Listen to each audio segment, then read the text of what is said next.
Hello you guys, this is Manashri Rathod. We are not going to waste our time and directly dive into how we can revise, how we can make notes, how do we understand what are the important writers and what are the strategies to cover English literature in 5 to 6 months and how we can study. So we are going to directly dive into the video and I hope if you have any of the queries like revision कैसे करनी है, notes कैसे बनाना है, कौन से important writers है, important writers कैसे पहचानने, इंग्लिश लिटरेचर में एस कैसे करना है, 4 to 6 मंथ्स में हमारा पूरा सिलेबस विद पेपर 1 कवर होना चाहिए, then this video is for you. Keep watching. First of all हमें कौन सा भी क्वेश्चन लेना है. अगर आप सेट का प्रिपेयर कर रहे हो तो सेट का क्वेश्चन पेपर लो, नेट का प्रिपेयर कर रहे हो तो नेट का लो. प्रीवियस ईयर के क्वेश्चन पेपर लेने हैं, ज़्यादा ईयर्स के क्वेश्चन पेपर नहीं लेने हैं. 3 to 4 ईयर्स मतलब 5 से ले सकते हो, 5 ईयर्स के क्वेश्चन लो या 3 या 4 ईयर्स के क्वेश्चन लो. देन हमें क्या करना है, रिसेंटली मतलब लास्ट ईयर जो क्वेश्चन आए थे उसमें देखना है जो राइटर्स मेंशन करे हैं वो world literature in your fees. Prem Shankar Pandey sir की बुक खोलनी है. ये जो है ऐसा श्लोक लिख लो, this will help you to kick start your study. Read this slok twice while starting your study and then we have to go directly to the index and इधर ब्रिटिश लिटरेचर के एजेस के wise writers लिखे हैं. ठीक है, Elizabethan से लेके Victorian, restoration, neo classical, everything is written in this book. This book is top notch and gem. So ये बुक में से हमें फिर थॉमस हार्डी ढूंढना है और थॉमस हार्डी ढूंढ के उसको हमें स्टार कर देना है. And after we do that, हमको पता चल गया है कि that he is important writer. तो मैंने जो राइटर्स 3-4 बार मेंशन किए हैं उनको 3 बार किया है, जो 4 बार किए, फिर जो ज़्यादा ही इम्पॉर्टेंट है उनको वॉयलेट में मैंने स्टार किए हैं. And then you will understand. So get this book from Amazon और Flipkart and then start marking like this.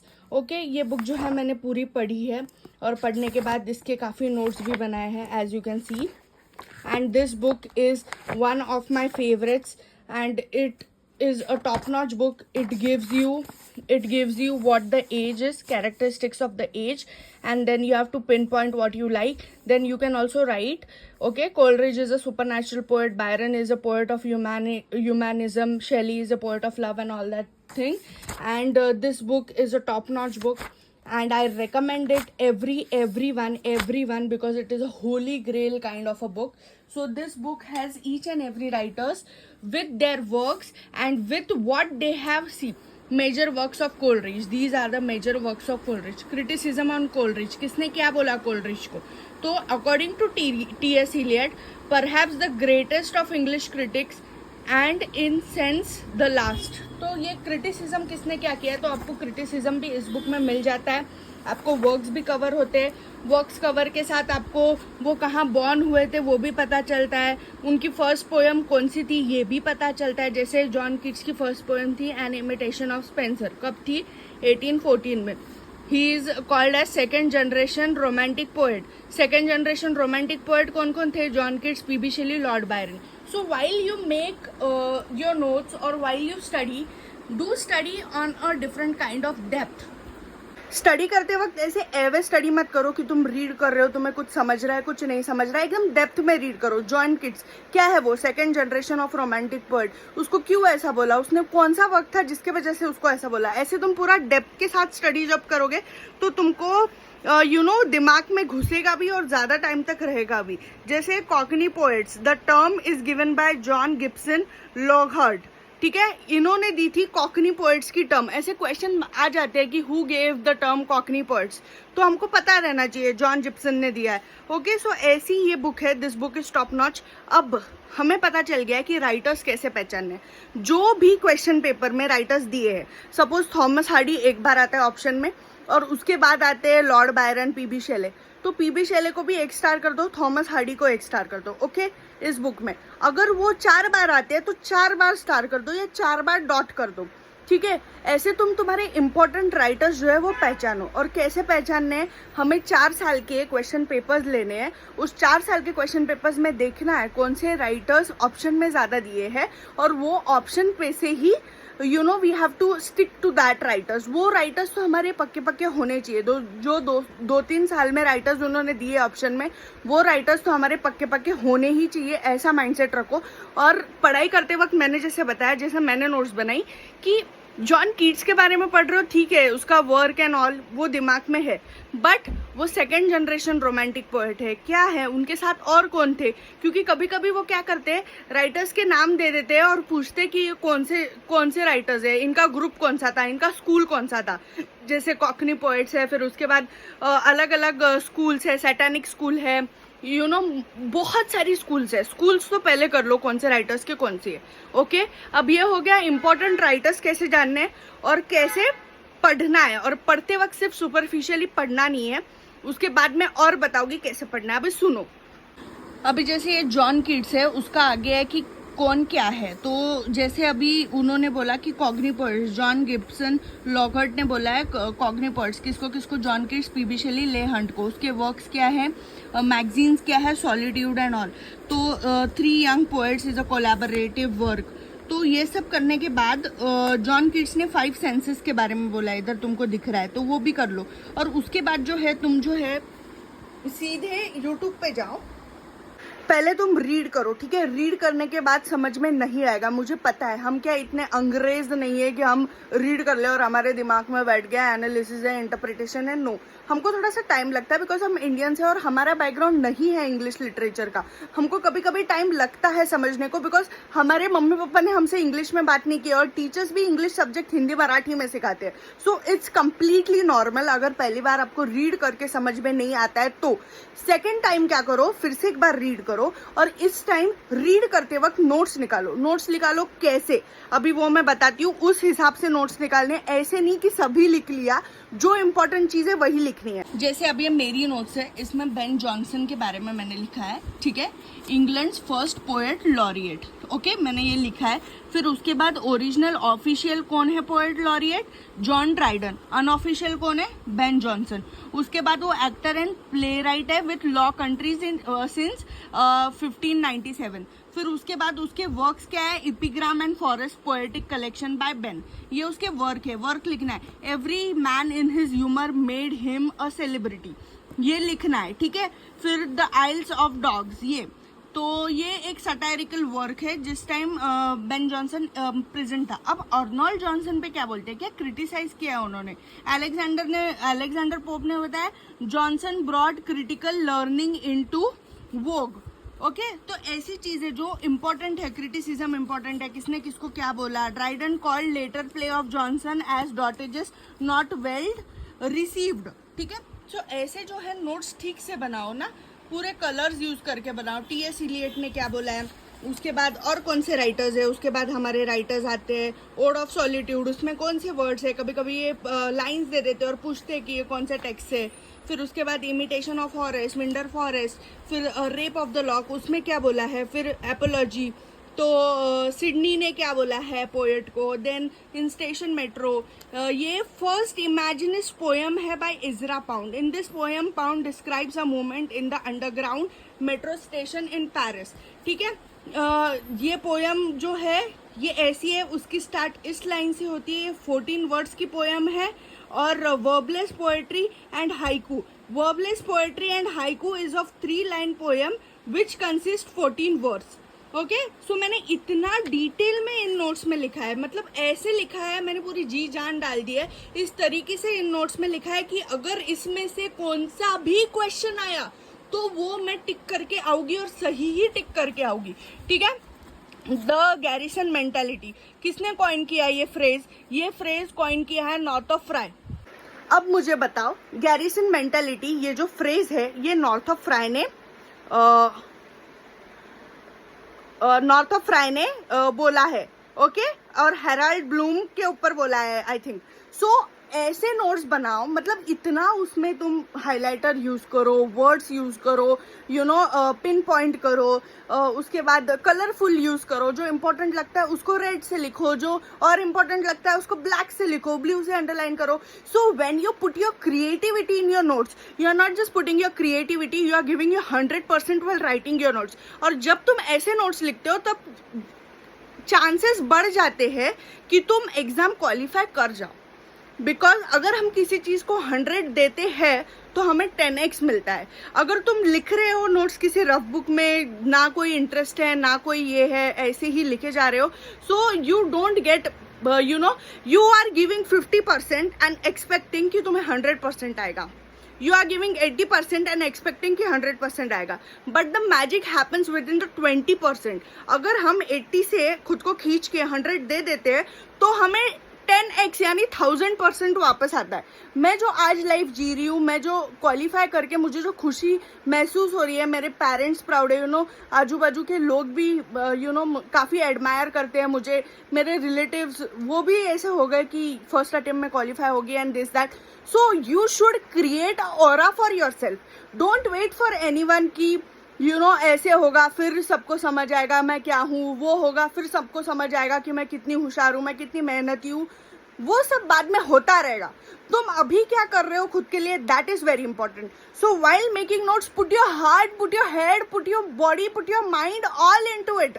कि नोट्स ऐसे बनाओ कि मतलब रीड करो और सामने वाला देखे तो भी चौंक जाए कि कितने अच्छे नोट्स है, कितना अच्छे से पढ़ाई कर रहा है। ठीक है, हो सकता है 1-2 मार्क्स से रह गया, 6 मार्क्स से रह गया, 5 मार्क्स से रह गया, 4 मार्क्स से रह गया, व्हाटएवर, बट तुम ये सोचो कि तुम 5-6 मार्क्स से करीब आ गए हो एग्जाम के, 4-6 मार्क्स से करीब आ गए हो एग्जाम के, और अभी तुम कर सकते हो। और ठीक है, so while making notes have this intention कि मुझे क्वालिफाई करना है, और नोट्स अच्छे से बनाओ जैसे मैंने बनाया है।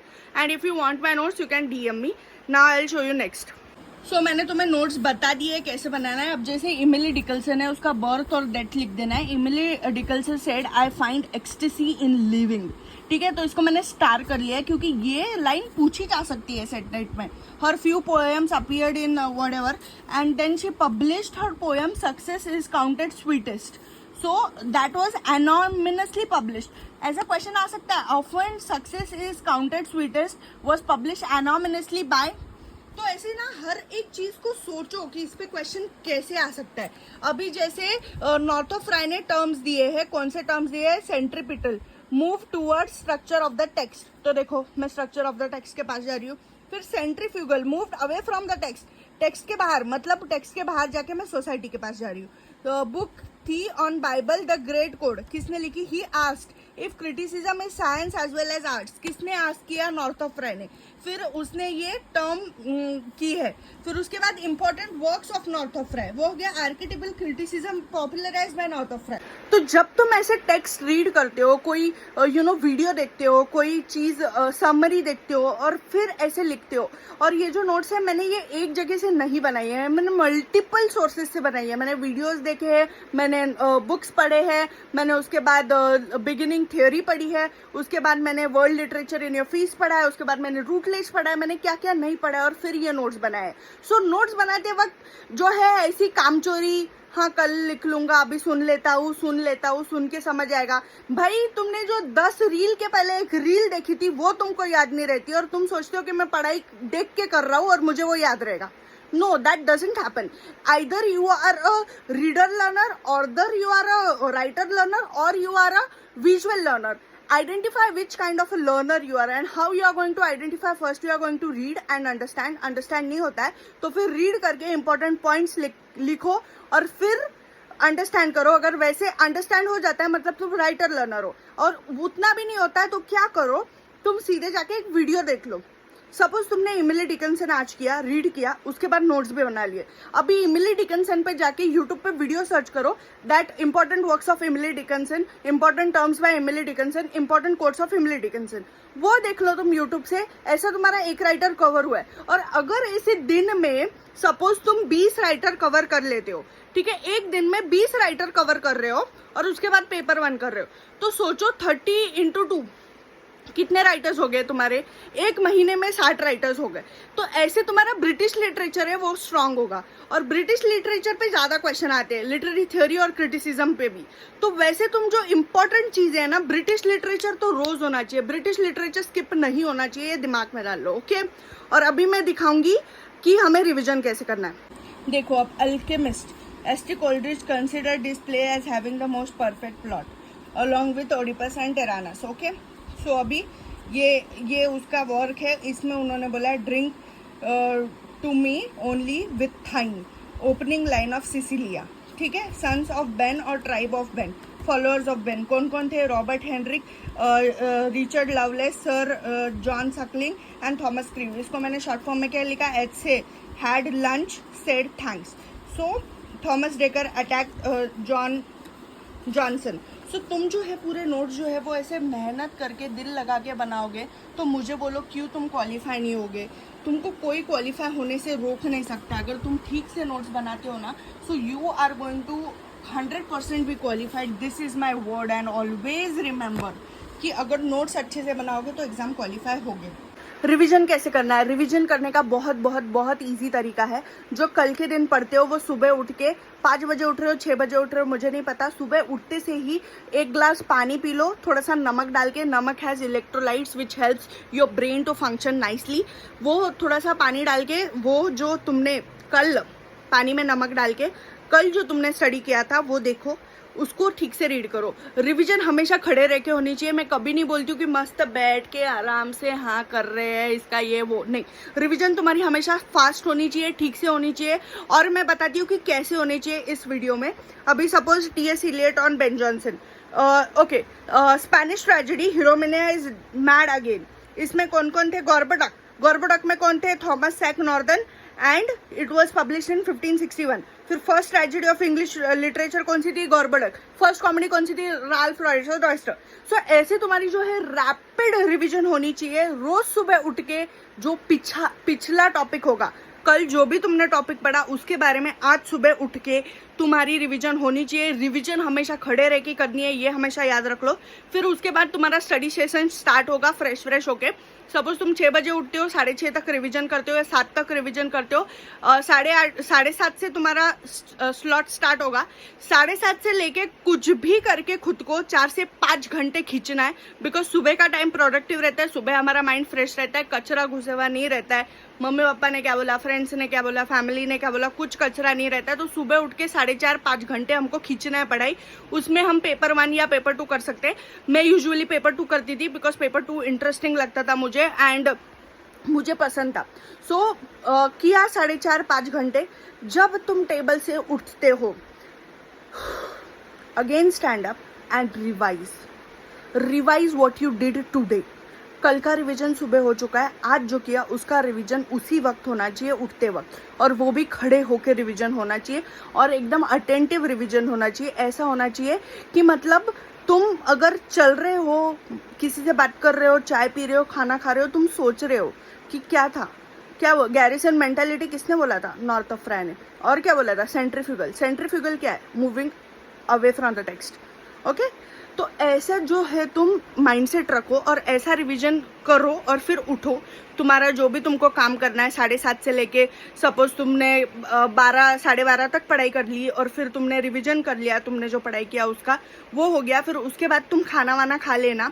खाना खाते वक्त एखादे जो मैंने बोला यूट्यूब से सीखना है वो लगा देना या एखादी समरी लगा देना किसी भी वर्क की, और फिर वो वर्क जो इम्पोर्टेंट लग रहा है वो समरी ध्यान से सुन लेना।